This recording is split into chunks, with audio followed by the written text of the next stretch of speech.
What's going on, Bengals fans? Chris Daughtry back with you guys here on Bengals Breakdown. And coming up on today's show, we have got takeaways from Duke Tobin's press conference. I heard a lot of things in that press conference that, frankly, just kind of made me scratch my head. Whether there were some positive things, I think, but there were also some things that kind of just made me think, what is Duke Tobin even talking about at this point right now? Now, I will say, just to start off, I do appreciate the fact that multiple times Duke Tobin did actually take a little bit of accountability, despite what some people out there might think. I do think he did take a little bit of accountability multiple times, saying, look, it's on me to point us in the right direction, and if we make mistakes, it's because I made those mistakes. So, I will give Duke Tobin a little bit of credit for just kind of stepping up and saying that, despite what, even you, some Bengals fans out there, might not necessarily want to give him credit for. He did say that a couple times. He even called himself an idiot at one point. So, I'll give it to Duke Tobin. He said some head-scratching things in this press conference, but he did also try to take a little bit of accountability as well. So I want to hear from you guys down inside the comments section. What is your confidence level right now in Duke Tobin as the Bengals de facto GM, director of player personnel, whatever you want to call him right now? Scale it for me 1 to 10 down inside the comments section. All right, so let's just kind of get into a couple of these takeaways. Number one, they did talk about, contract extensions and trying to figure out some of these contract extensions a little bit earlier rather than letting them, kind of sit and then the drama happens. We've seen it all, from T. Higgins to Trey Hendrickson. They just don't get out in front of these contract extensions like I know a lot of people really do. And Duke Tobin was asked about that, and he said, you'd like to get some of these deals done a little bit earlier if we can fit them and make them work. He was asked immediately right after that, because it was just a short answer there. He was asked, why have they been not able to do that and get these things done? And he replied to that saying, I don't think that hasn't happened. I can think of multiple times that hasn't happened. You talk about Trey Hendrickson. They gave him that 1-year contract extension instead of getting ahead of it earlier and giving him a, 3-year contract extension. We're still sitting here waiting for a Dax Hill and, DJ Turner contract extensions as well. Joseph Osai, what are they going to do with Joseph Osai? Are they going to move on from him? Or are they going to bring him back? I would assume at this point, they're probably going to move on from Joseph Osai, and we'll talk about that a little bit later on as well. But look, the Bengals notoriously do not get in front of these contract extensions, and I've said it in previous videos before. $1 today is worth more than $1 tomorrow. Look, if you go ahead and pay these guys before they are up for, you're right at the deadline. You're either going to let them walk in free agency or, you're going to pay them. If you go ahead and pay them now, say you make Dax Hill DJ Turner, really, a top 5 paid corner in the NFL. In 2 years, he might not even be top 10 because the salary cap just continues to rise. So it is something that they mentioned, and honestly, Duke Tobin's answer on that really didn't, give me a lot of, positive reaction to that because, he said that they want to make it happen, but the Bengals just simply do not really ever make that happen. And he also mentioned as well, he said this a couple of times, I think the organization is willing to do whatever it takes to win.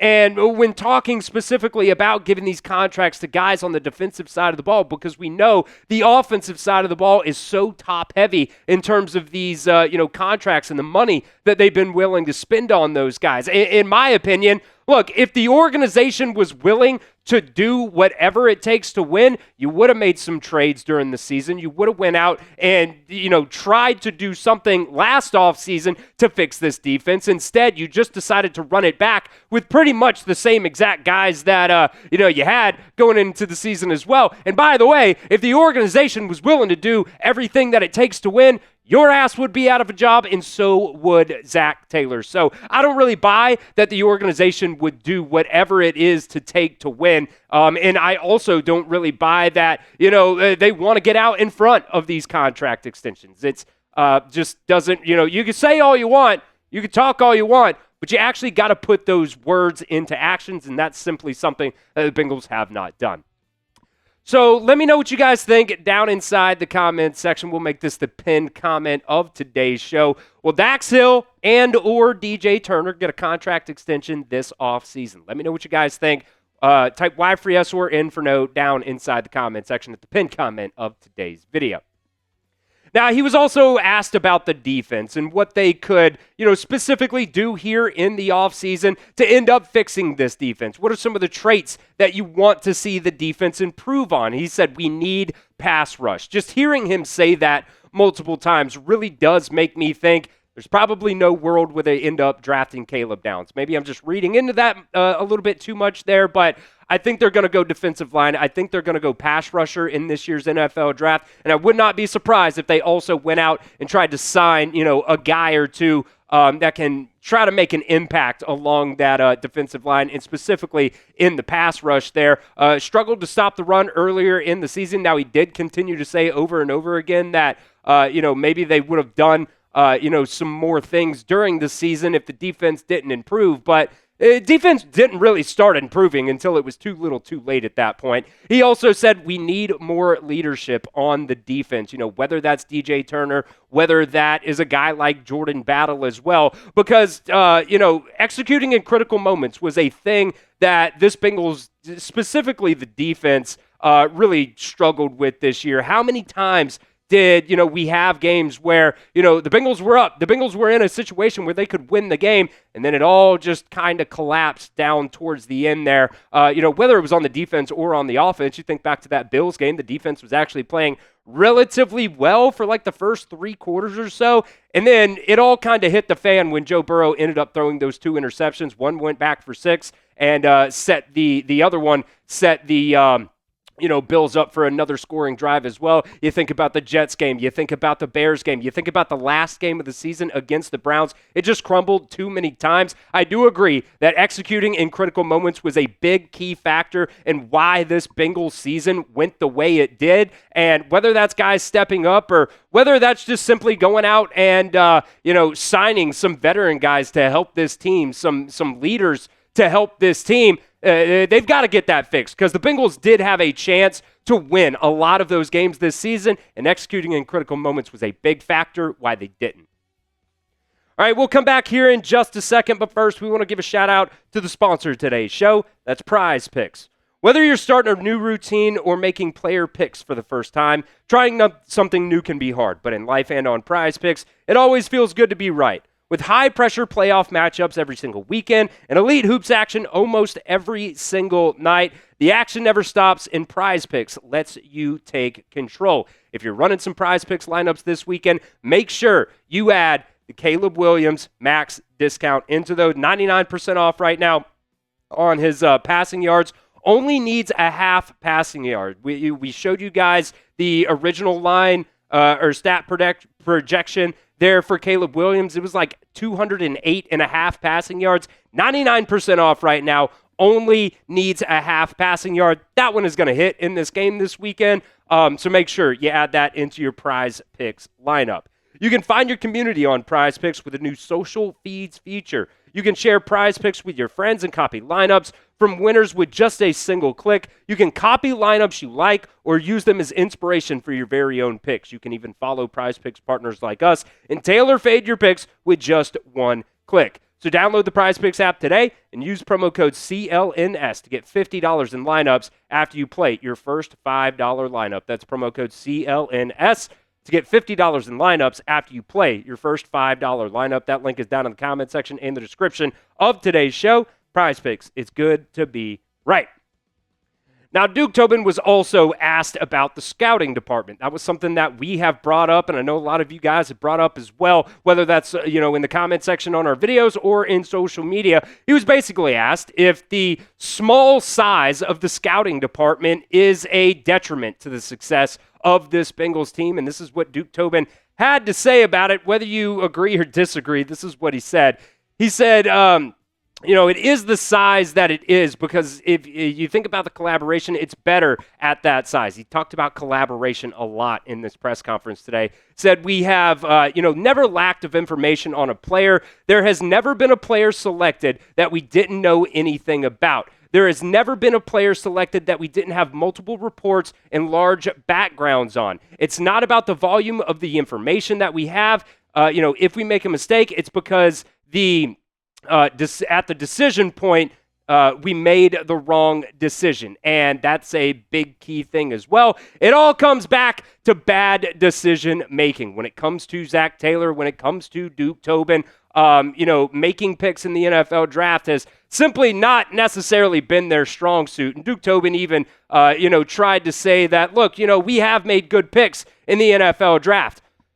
That's like partially true when you think about Joe Burrow. You think about, T. Higgins. You think about Jamar Chase. They have made some good picks in the NFL draft, but when you think about the entirety, talk about those top 100 picks, we've showed them on the show before, you are missing at far too high of a rate for those top 100 picks. And, when you talk about the scouting department, you can think that you have all the information in the world on the player, but if you're going out there and you continue to make bad decision after bad decision after bad decision, look, maybe some things need to change, and maybe you need to invest a little bit more in that scouting department so you can have a little bit more information. You can think you have all the information all you want, but doesn't really seem like that has been the full truth of it. And he also kept saying, this is what I do. The NFL is my life. I've been doing this for a long time. The problem there is the NFL might be your life. This might be what you've been doing for a very long time, but you haven't been doing a very good job for a very long time as well. He said, I think we have a championship team. We have elite players on this team. Yeah, you have elite players on the offensive side of the ball, but when it comes to the defensive side of the ball, you just simply, crap the bed every single time.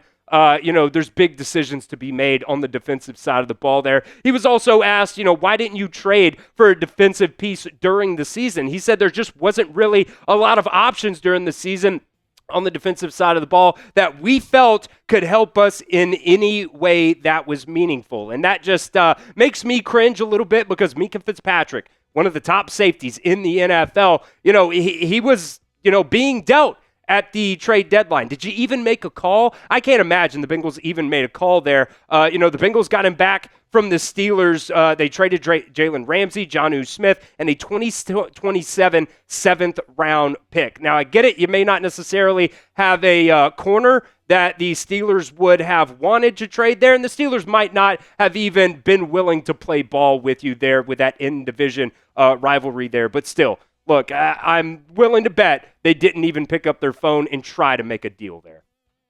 So will the Bengals fix the defense this offseason? I'm sure there's not a lot of confidence in it, but be honest with me. Let me know what you guys think down inside the comments. Type A if you think it's a yes, or type B if you think it's a no. Now, Duke Tobin, last thing before we get out of here, he did also I don't necessarily know if he slipped up, but he said something that I think kind of went under the radar, talking about the offensive side of the ball, saying that we feel like the offensive side of the ball is a unit that will be back in full. There are two big-time names that I kind of had question marks going into this offseason, whether they would be back for the 2026 season. You have Dalton Risner and Orlando Brown Jr. Now, Dalton Risner is going to be a free agent now that the season is over. And there's been a lot of hints on social media from Dalton Risner's side of things that, yes, he does want to come back for next season. So I do feel a little bit confident that that deal actually might get done a little bit sooner rather than later. I think that's a pretty easy one that they could end up getting done there. But Orlando Brown, look, he is still under contract through the 2026 season. There's been a lot of fans out there, and myself included, that thought Orlando Brown didn't necessarily have the greatest season ever. Now, when you talk about the money side of things, it's about $7.75 million in dead money that you would have to eat if you ended up cutting Orlando Brown, but you would also save about $14 million in cap savings if you got rid of him as well. I think with Duke Tobin saying they feel like that unit is going to be back in full, makes me think that Orlando Brown is going to be back for next season, and it also makes me think that they're going to get a deal done with Dalton Risner to bring him back next season.